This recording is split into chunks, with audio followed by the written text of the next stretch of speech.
Shane Warne from me, Hrishi K, and everybody at Radio 1. Thank you for talking to us. Pleasure. Thank you very much for having me.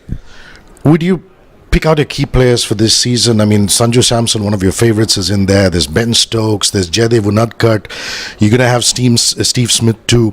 So how are the Royals looking this year? Yeah, look, I think the squad that the Royals have put together have been amazing. We looked at last year, we made the playoffs, made the finals last year. Disappointing not to win the final, but I thought we played pretty well.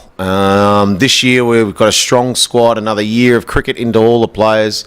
We've got young SG, we've got KG, we've got JD, Unicat, we've got the international play. Think about Jinx, Rahane, we've got Tripathi, and my Sanju Samson, who to me is, I think in the next 12 months I'd be disappointed if he's not playing in all forms of the game for India. He's such a terrific talent, he's such a terrific player.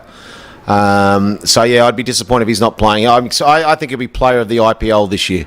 I think he'll be the best player. He'll be MVP for the IPL, will be Sanju Samson. Then you put in the international players, Joss Butler, I mean, he's as good as it gets. He's a class act. Steve Smith, Ben Stokes. You've got Jofra Archer, you've got Ish Sodhi. I mean, the Rajasthan Royals squad this year is really... anything short of the playoffs is an underachievement. They should make the playoffs this year with that squad they have, absolutely. And, in pink this year, they might even go all the way. Shane, I'd be damned. We had Brett Lee over with his guitar in the radio station, and he played us some really mean tunes. Yeah. I just saw some video footage of you playing the harmonica at a Coldplay concert. How cool was that, getting on Chris Martin and the boys? And that must have been lots of fun. Was that Melbourne? Was that Sydney? Where was that? Yes, it was with Melbourne. My kids, Chris asked my children, we've been friends for just over 20 years now. We're best mates, and he's such a great guy, and the whole band have been fantastic. They've been good friends for a long time. And in Melbourne, in my hometown, Chris wanted me to get up on stage. My kids said, "Dad, that'd be so cool." I didn't want to do it. In the end, we did Don't Panic, the song Don't Panic by Coldplay, and I played the harmonica on stage in front of 80-odd thousand people in Melbourne. It was pretty amazing, actually. And I nailed it too, which I was really happy with. Instead of sucking, I was good. That was a pretty amazing moment, yeah. So 708 test wickets and a Coldplay track. How cool is that? I mean, that is something that, your kids now must think you're even more of a rock star. You've gone up in their esteem.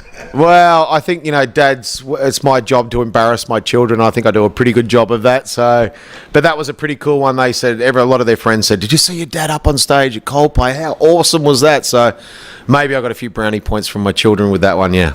I saw this wonderful conversation of Athers and you talking about your autobiography, which is No Spin, and you turned around and said that you would have liked to be a nicer dad, but you're doing the best you can, and now you can actually say that you're a good dad, and you've really progressed. You work very hard at that. I mean, everybody knows you for the champion cricketer that you are, but having worked on your personal life, that must be really fulfilling.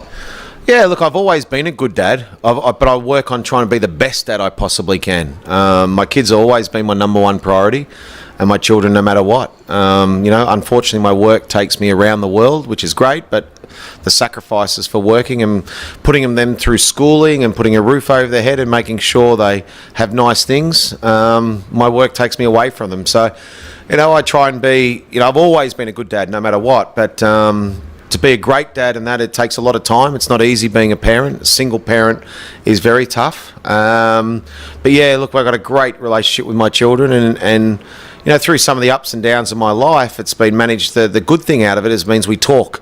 And any time that you can communicate with your children, 22, 20 and 18, all turning this year, it's good. So yeah, we've got a great relationship. I'm proud of my kids. They're great kids, and they're proud of their dad. So that's pretty cool. Shane, what do Australia need to turn it around for the Ashes and for the World Cup? Things are not looking very bright for the side as of now. Post the India tour, Yep. What would be your advice to the boys there? I think Australia didn't play that well, but I think India were outstanding. So you got to take your hats off to India and say, mate, well done, well played, India. You're too good. I think the Ashes, England are really struggling against the West Indies. It can happen sometimes. I think Australia have got a side that will compete very strong against England and always brings out the best in any Australian player or any England player, the Ashes. So I think it'll be a competitive series, and if Australia pick the right team, then they're a chance. Re the World Cup, I think India and England probably go in as the two best one-day sides at the moment and probably as favourites, those teams. But I think if you want to write Australia off, do it at your own peril. Because I think when you look back at World Cup and big ICC trophy games or competitions and tournaments, Australia have performed unbelievably well. We've got the most World Cup. We've won the most World Cups out of anyone. We're the World Cup holders at the moment. I was lucky enough to play in a few, lost the final as well. So I think Australia, if they pick the right team and Smith and Warne come back, I think Australia could win it. I really do believe Australia could win it. But they'll have to get past the very tough opponents in England and India. And Langer and Ponting together, you think that Australia have the right support staff to pull this off? Yeah, well, anytime you get a class act like Ricky Ponting with his batting and his fielding, his experience at World Cups, then it's got to be a good thing. So I think that'll help, and the players will enjoy having him. You seem to really enjoy your time on social media. You know, you and Mark Waugh have a bit of, hey, Junior, what's up, this, that, and you're on Instagram doing stuff. You've taken it to it like a fish to water. Well, you know, I turned 50 this year, so I've luckily got good kids that help me how to do the social media. But I think it's a great platform. All those platforms are a great way to interact with your fans and have a bit of fun with your friends. And I think if you don't take it too seriously, unless there's some serious message you're trying to get across, if you don't take it too serious, have a bit of fun on it. And don't try and create something that's not real. You know, if you sort of portray, you know, I've never ever pretended to be something I'm not. So I only portray what's real in my life. I don't do things that are, have a look at this is awesome, and it's not real. Everything I post is real and how I feel. Shane, what is it that you most love about India and Indians? I mean, you're almost a native now, considering the amount of time that you're spending here. Look, it's a bit of a second home, actually, especially in Jaipur. I think the Indian the passion of the fans is something you can't replace. And I think all through my career, you know, been coming here since the early 90s, what's that, 25, 26 years or something of coming here, I've watched India evolve. I've watched it, you know, become the best test side in the world. It's an amazing place, India. It's always fascinates me. I used to get frustrated with India when I first came here, but now I understand it. And I think Indian fans always respected my cricket.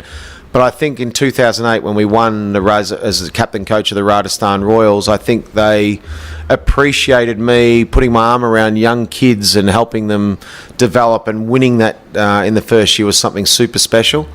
So I think the last 10 or so years, my fans in India have taken it to a new level, and they sort of treat me as one of their own, which is cool. My last question is, what's on your playlist? Are you still listening to Suicide Blonde, INXS, Jimmy Barnes, Coldplay? Or are you listening to some of the newer stuff? Are the kids giving you some music from their playlist? Or are you still a retro boy? No, the kids give me some of their stuff, but seriously, it's got to have words in it. You know, I like music with words in it. You know, none of it does my head in. So the doof stuff. I like Coldplay. I like Bruce Springsteen. I like Fleetwood Mac. I like Dragon, I like all those sort of stuff, Cold Chisel, but anything 80s or 90s, especially one-hit wonders, I like that. I'm stuck in the 70s and 80s and 90s really, but I love Neil Diamond, I love Kenny Rogers, I love all that sort of nice listening music, I love it. Soft rock. Shane, we love you and thank you for sparing time. Cheers. Really appreciate it, mate. No worries, thanks for having me.